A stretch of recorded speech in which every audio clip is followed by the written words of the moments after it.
ಕಮಲ ಕಮಲ ಕೆರೆಯಲ್ಲಿದ್ದರೆ ಚಂದ, ತೆನೆ ಹೊಲದಲ್ಲಿದ್ದರೆ ಚಂದ. ಈ ದಾನ ಧರ್ಮ ಮಾಡುವ ಕೈ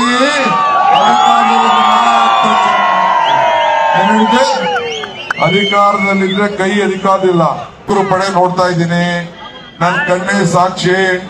ಚಿಕ್ಕಬಳ್ಳಾಪುರದಲ್ಲಿ ಸುಧಾಕರ್ ಸೋಲುದು ಖಚಿತ, ರಕ್ಷಾ ಗೆಲ್ಲುವುದು ನಿಶ್ಚಿತ. ಸುಧಾಕರ್ ಸೋಲುದು ಖಚಿತ, ರಕ್ಷಾ ರಾಮಯ್ಯ ಗೆಲ್ಲುವುದು ನಿಶ್ಚಿತ. ಇದು ನೀವು ಬರ್ಕೊಳ್ಳಿ. ಇದನ್ನ ನಾನು ಸುಧಾಕರ್ಗೆ ಹೇಳ್ತಾ ಇದ್ದೀನಿ, ನೀನು ಬಡವರ ಪರವಾಗಿ ನಿಂತ್ಕೊಳ್ಳಿಲ್ಲ, ಕೋವಿಡ್ ಅಲ್ಲಿ ಲಂಚ ಹೊಡೆದಿದ್ಯೆ, ಎತ್ತಾಳೆ ಹೇಳ್ದ 40,000 ಕೋಟಿ ನೀವು ಹೊಡೆದಿದ್ಯೆ, ಇದೆಲ್ಲ ಆಗಿದೆ, ಕಾಂಗ್ರೆಸ್ ಪಕ್ಷಕ್ಕೆ ಮೋಸ ಮಾಡಿದ್ಯೆ, ನಿನ್ಗೆ ಅರ್ಹತೆ ಇಲ್ಲ ಅಂತ ಹೇಳಿ ಅಲ್ಲೇ ಹೇಳಿ ರಾಗರೀಗ ಆಡಿ ಕೊನೆಗೆ ಇದ್ದಾರೆ ಬಿಡಿ. ಯಾರು ಸೋಲ್ಸ್ಬೇಕಾಗಿಲ್ಲ, ಬಿಜೆಪಿಯವರೇ ತೀರ್ಮಾನ ಮಾಡ್ಬಿಟ್ಟವ್ರೆ. ಬಿಜೆಪಿಯವರೇ ತೀರ್ಮಾನ ಮಾಡವ್ರೆ, ಸುಧಾಕರ್ನ ಸೋಲ್ಸಲೇಬೇಕು ಅಂತ ತೀರ್ಮಾನ ಮಾಡ್ಬಿಟ್ಟವ್ರೆ. ಇನ್ನೇನಂತ ಕೇಳ್ತಾರೆ ಸುಧಾಕರು, ಈ ಸಂದರ್ಭದಲ್ಲಿ ನಾನು ದುಡ್ಡೇ ಹೊಡಿಲಿಲ್ಲ ಅಂತ ಏನಾದ್ರು ಬಂದು ಕೇಳ್ತಾರ?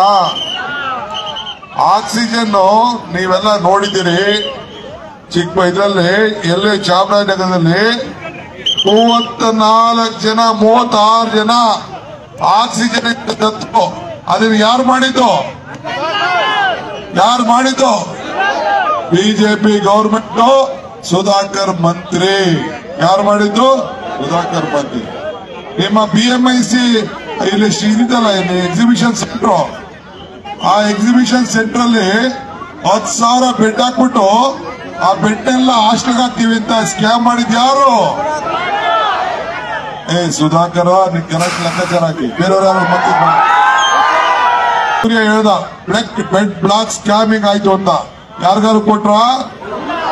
1 ರೂಪಾಯಿ ಏನಾರು ಕೋವಿಡ್ ಸಂದರ್ಭದಲ್ಲಿ ಸಹಾಯ ಮಾಡಿದ್ರ? ಮತ್ತೆ ಈಗ ಕೇಳ್ಬೇಕು, ಅಣ್ಣ ಯಾಕೆ ಓಟು, ನೀನೇನ್ ಮಾಡ್ದೆ ಅಂತ ಕೇಳ್ಬೇಕು. ಅಧಿಕಾರ ಕೈ ಇದ್ದಕ್ಕೆ ಏನಾಯ್ತು?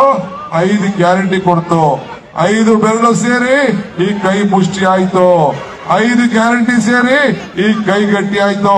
ನಿಜನೋ ಸುಳ್ಳು? ಅದಕ್ಕೆ ನಾನು ತಮ್ಗೆ ಹೇಳ್ತಾ ಇದ್ದೀನಿ, ಎಷ್ಟೇ ಕಷ್ಟ ಆಗ್ಲಿ ರಕ್ಷಾ ರಾಮಯ್ಯನವರು ಅವ್ರಿಗೆ ನಾನು ಸಿದ್ದರಾಮಯ್ಯನವರು ಮಲ್ಲಿಕಾರ್ಜುನ್ ಖರ್ಗೆ ಅವರು ಆಶೀರ್ವಾದ ಮಾಡಿ ಇವತ್ತು ನಿಮ್ಮ ಮಂಡಳಿಗೆ ನಿಮ್ಮ ಕೈಗೆ ಕೊಡ್ತಾ ಇದ್ದೇವೆ. ಅವ್ರ ಪಾರ್ಲಿಮೆಂಟ್ಗೆ ಗೆಲ್ಸಲೇಬೇಕು, ನಿಮ್ಮ ಪರವಾಗಿ ಧ್ವನಿ ಎತ್ತಲೇಬೇಕು. ಹಿಂದೆ ಏನು ಬಿಜೆಪಿ ಹಿಂದೆ ಇದ್ದು ಅದನ್ನ ಸೋಲಿಸಿ ಇವತ್ತು ಕಾಂಗ್ರೆಸ್ ಅಭ್ಯರ್ಥಿನ ಗೆಲ್ಸಲೇಬೇಕು ಅಂತೇಳಿ ನಾನು ಪ್ರಾರ್ಥನೆ ಮಾಡ್ಲಿಕ್ಕೆ ನಾನು ಇಲ್ಲಿಗೆ ಬಂದಿದ್ದೇನೆ. ನಾವೆಲ್ಲ ನಿಮ್ ಜೊತೆ ಇದ್ದೇವೆ.